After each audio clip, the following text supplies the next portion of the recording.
Assalamualaikum warahmatullahi wabarakatuh. Selamat sore, salam sejahtera untuk kita semuanya. Kepada yang saya hormati penyiar Radio Mahardika FM Mbak Kirana dan para pendengar setia Radio Mahardika FM dimanapun berada.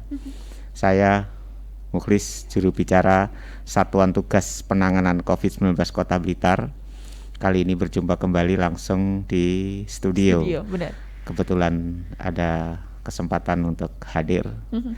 Dan terima kasih jika selama ini para pendengar setia Radio Mahardika FM tetap eksis mendengarkan, mengikuti laporan harian perkembangan COVID-19 Kota Blitar, serta memberikan dukungan minimal dengan bersedia untuk tulus ikhlas berperang di garda terdepan melawan pandemi COVID-19 di Kota Blitar atau di negara kita, sehingga tidak sampai terjangkit atau tertular virus corona. Kami ucapkan terima kasih. Dan semoga kita semuanya selalu sehat, kuat, semangat, baik-baik saja, dan selamat selamanya. Amin. Baik, saya lanjutkan. Dengan ini saya menyampaikan laporan harian perkembangan COVID-19 Kota Blitar Senin tanggal 12 Oktober tahun 2020. Laporan disusun hingga pukul 12.00 WIB, yaitu sebagai berikut. Yang pertama, laporan data kasus suspek atau diduga. Kasus suspek hari ini adalah 1 orang, artinya berkurang 2 orang. Kasus suspek yang pindah kasus ke probable, kosong atau nihil, ke konfirmasi 1 orang, ke discarded 1 orang. Kasus suspek yang melaksanakan isolasi di rumah sakit rujukan COVID-19 Kota Blitar adalah 1 orang. Isolasi di rumah sakit darurat kosong atau nihil, dan isolasi mandiri adalah kosong atau nihil. Kasus suspek yang meninggal dunia adalah kosong atau nihil. Kumulatif kasus suspek discarded adalah 259 orang atau bertambah 1 orang. Kasus suspek hasil PCR negatif yang sembuh adalah 249 orang atau bertambah 1 orang. Dan discarded yang meninggal dunia hasil PCR-nya negatif adalah 10 orang atau tetap. Yang kedua adalah laporan data kasus probable atau mungkin. Kasus probable hari ini adalah kosong atau nihil. Kasus probable yang dirawat di rumah sakit rujukan COVID-19 adalah kosong atau nihil. Dan kumulatif kasus probable meninggal dunia adalah 1 orang. Yang ketiga adalah laporan data pemantauan kontak erat. Kumulatif kontak erat yang masih dipantau adalah 1 orang. Artinya berkurang 42 orang dan bertambah baru 1 orang. Untuk kontak erat yang pindah kasus ke suspek adalah kosong atau nihil, ke konfirmasi adalah kosong atau nihil, ke discarded adalah 42 orang. Kontak discarded selesai isolasi mandiri 14 hari adalah 1.259 orang kumulatifnya. Hari ini bertambah 42 orang. Yang keempat adalah laporan data kasus konfirmasi atau positif COVID-19. Kumulatif kasus konfirmasi atau positif COVID-19 sampai hari ini adalah menjadi 172 orang atau bertambah 4 orang. Kumulatif kasus konfirmasi sembuh adalah 157 orang atau tetap. Kasus konfirmasi yang diisolasi di rumah sakit rujukan COVID-19 adalah 2 orang. Isolasi di rumah sakit darurat atau rumah sakit lainnya adalah kosong atau nihil. Isolasi mandiri di rumah adalah kosong atau nihil. Dan isolasi di gedung atau di rumah isolasi pemerintah Kota Blitar adalah 5 orang. Kumulatif kasus konfirmasi meninggal dunia adalah 8 orang atau tetap. Selanjutnya kami sampaikan penjelasan perkembangan kasus COVID-19 Kota Blitar. Yang pertama adalah tentang kasus konfirmasi atau positif COVID-19. Ada 2 informasi baru, yaitu tentang kasus baru. Yang pertama tentang konfirmasi positif COVID-19 sebanyak 3 orang pegawai atau ASN aparatur sipil negara pemerintah Kabupaten Blitar yang merupakan kontak erat di BKN Regional Jawa Timur, Badan Kepegawaian Negara Regional Jawa Timur ya. Pada tanggal 12 Oktober hari ini hasil PCR-nya adalah positif. Mereka adalah warga Kota Blitar yang bekerja di pemerintah Kabupaten Blitar. Saat ini yang bersangkutan melaksanakan isolasi di gedung atau rumah isolasi pemerintah Kota Blitar dengan rincian seorang perempuan berusia 47 tahun dari Kelurahan Kepanjen Kidul. Yang kedua, seorang perempuan berusia 51 tahun dari Kelurahan Karangtengah, Kelurahan Karangtengah, dan seorang laki-laki berusia 50 tahun dari Kelurahan Pelosok Kerep. Informasi kasus baru konfirmasi atau positif COVID-19 yang berikutnya adalah pindahan dari kasus suspek. Jadi ini kasus konfirmasi yang keempat ya. Baru. Yaitu seorang laki-laki berusia 58 tahun dari Kelurahan Kepanjen Kidul yang mempunyai faktor risiko perjalanan dari Blitar ke Surabaya, bekerja sebagai kondektur bus, jadi pergi pulang. Sejak tanggal 22 September yang lalu, dia mengeluh batuk, demam atau panas badan, nyeri kepala, dan dilaksanakan foto rongsen rongga dadanya. Hasilnya adalah foto rongsen tersebut ada peradangan di paru-parunya atau disebut dengan pneumonia. Nah, pneumonia ini adalah salah satu tanda utama dari COVID-19. Pada tanggal 12 Oktober hari ini PCR-nya positif. Saat ini yang bersangkutan dirawat di Rumah Sakit Rujukan COVID-19 Kota Blitar. Selanjutnya untuk kasus probable tidak ada penjelasan.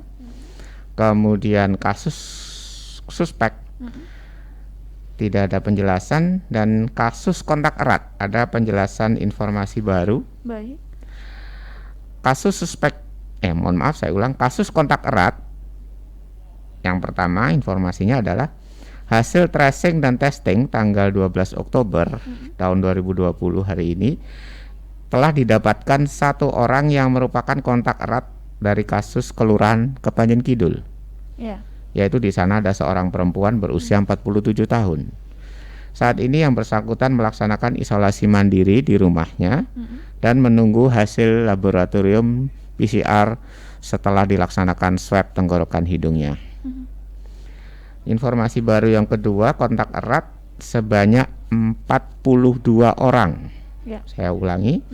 Sebanyak 42 orang kontak erat pada tanggal 12 Oktober tahun 2020 hari ini hasil PCR-nya negatif.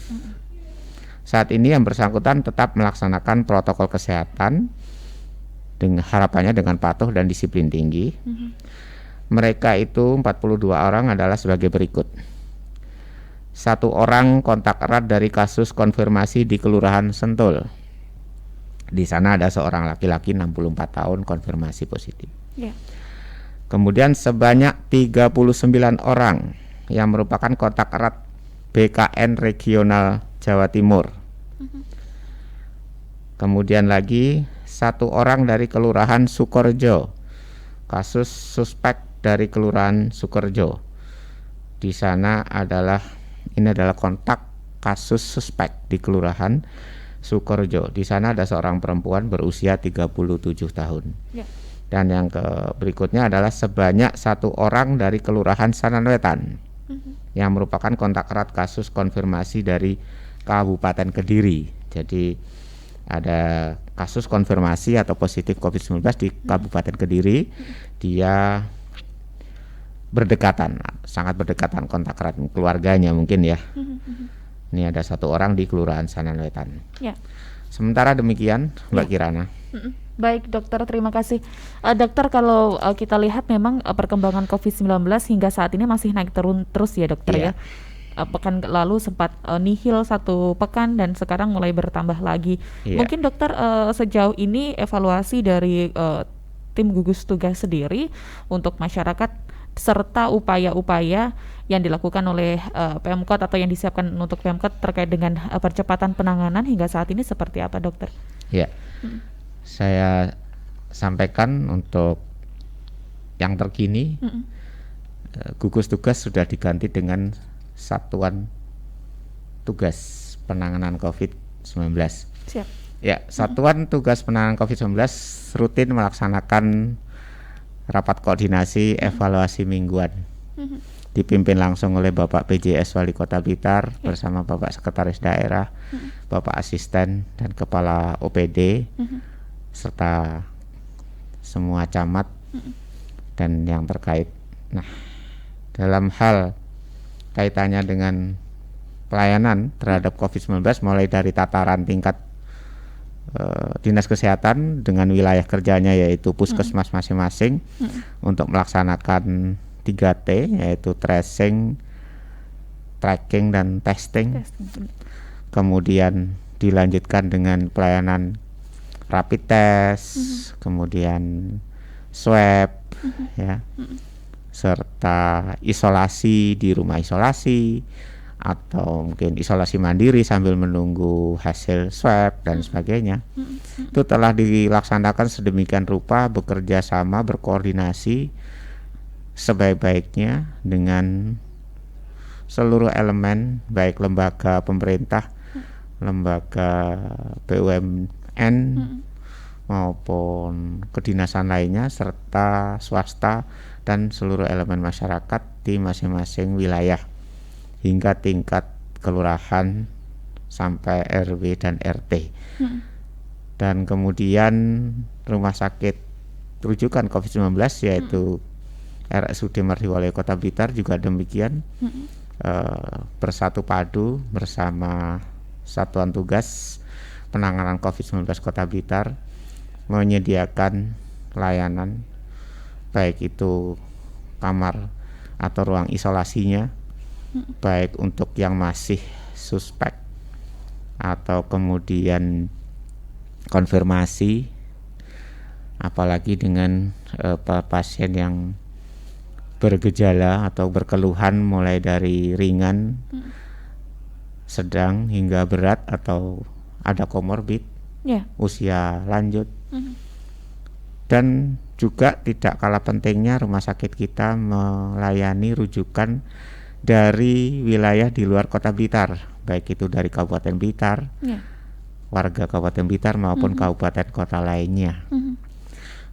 Dan di sana sudah tersedia laboratorium melayani pemeriksaan PCR yang sekarang sedang diproses keabsahannya di tingkat Provinsi Jawa Timur hingga di tingkat nasional, sehingga nanti setiap pelaksanaan pemeriksaan itu bisa diterima secara sah oleh pemerintah provinsi maupun pemerintah pusat. Nah, ini semua kita upayakan koordinasi kerjasama yang sesolid mungkin, didukung juga 3 pilar, baik itu elemen dari TNI maupun Polri bersama jajaran pemerintah atau sipil di Kota Blitar. Nah, masyarakat diharapkan dengan sangat untuk juga bekerja sama, saling memahami, saling punya niat untuk sama-sama memerangi COVID-19 ini sehingga bisa menekan atau bahkan meniadakan rantai penularan COVID-19 antar warga, yaitu dengan menerapkan protokol kesehatan secara utuh, patuh dan disiplin setiap waktu, dimanapun berada, kapanpun waktunya, bersama dengan siapapun, tanpa dikorting sedikit pun, secara terus menerus hingga nanti kita bisa beroleh situasi hijau. Harapan kita ke sana. Jadi kita harapkan terakhir, mari garda terdepan adalah masyarakat. Petugas kesehatan hingga dokter di puskesmas maupun di rumah sakit adalah menangani yang terkontaminasi atau tertular COVID-19. Oleh karena itu, bagaimana caranya supaya tidak ada yang tertular bergantung kepada yang di garda terdepan ini. Untuk disiplin tinggi, patuh secara utuh melaksanakan protokol kesehatan setiap waktu, selama mungkin. Demikian Mbak Kirana. Iya, dokter, kesadaran masyarakat untuk menggunakan masker saat ini dinilai terus meningkat ya dok. Mudah-mudahan. Yang lainnya dokter yang perlu dimaksimalkan kembali oleh masyarakat apa dok? Secara kesehatan itu beriringan dengan kesehatan, maka yang tidak bisa ditinggalkan adalah ekonomi dan kekuatan daya tahan tubuh.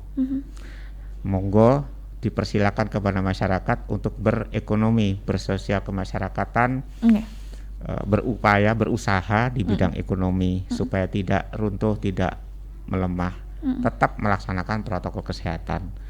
Tidak dilarang berupaya, berusaha di bidang sektor ekonomi sehingga bisa berdaya masyarakat itu. Dan berikutnya lagi adalah jaga pertahanan tubuh dengan makan teratur, istirahat cukup, makan yang lengkap gizinya, perilaku hidup bersih dan sehat PHBS diterapkan betul-betul. Kemudian istirahatnya cukup, olahraga ringan, rutin dan teratur, minimal rata-rata setengah sampai 1 jam tiap hari, istirahat 8 jam atau minimal 7 jam, dan hindari stres. Jadi hidup tenang, pikiran juga tenang, walaupun kita sedang dalam kondisi pandemi. Dan terakhir tak lupa kita berdoa. Setelah berusaha, kita berdoa kepada, memohon pada Tuhan Yang Maha Esa. Ya, karena semuanya kita kembalikan atas takdir dan pertolongan dari Dia. Namun kalau tidak ada usaha, bagaimana ya? Hanya berserah kalau aja. berdoa aja tapi kalau usaha. Berserah. Nah, jadi dua jalan harus dilaksanakan, juga pertahanan tubuh, makan harus juga diupayakan secukupnya, gizinya juga cukup terpenuhi. Demikian Mbak Kirana. Ini juga menjadi kunci kita ya dokter untuk tetap sehat seperti yang jenengan bilang tadi, daya tahan tubuh harus terus dijaga, apalagi sekarang sudah mulai pergantian musim nih dok. Biasanya musim hujan kan lebih sejuk. Iya. Nah, dan jadi sinar matahari sudah berkurang. Nah, itu bisa berisiko usia virus di tempat di alam, di luar tubuh manusia, bisa usianya lebih panjang. Makanya protokol kesehatan harus lebih disiplin lagi, waspada, hati-hati, jangan sampai ada yang bolong, jangan sampai masker kita berjenis yang bisa terobos oleh virus ketika kita menghirup atau kita bersin atau batuk bicara. Jangan sampai. Jadi harus betul terhalang. Yaitu gunakanlah masker medis atau masker bedah seperti yang saya gunakan ini, atau masker kain 2 lapis ya. Itu kalau ingin dilapisi lagi dengan scuba atau buff, monggo. Jangan hanya scuba atau buff saja, karena bisa merobos virus itu karena pori-pori kain tersebut sangat longgar. Saya kira demikian. Tapi kayaknya juga banyak yang sadar sekarang dokter, punya masker scuba dilapisi 2-3 gitu dokter. Jadi biar masker tetap scuba berfungsi untuk bagian depan saja, yang dalam kain 2 lapis, atau masker bedah. Oke. Siap. Terima kasih dokter informasinya hari ini. Sama-sama. Terima Selalu kasih sehat kembali. dan semoga besok kita bisa kita jumpa harus lagi. tetap sehat. Iya, amin. Harus. Ya, terima kasih dokter. Assalamualaikum. Selamat sore. Waalaikumsalam warahmatullahi wabarakatuh. Selamat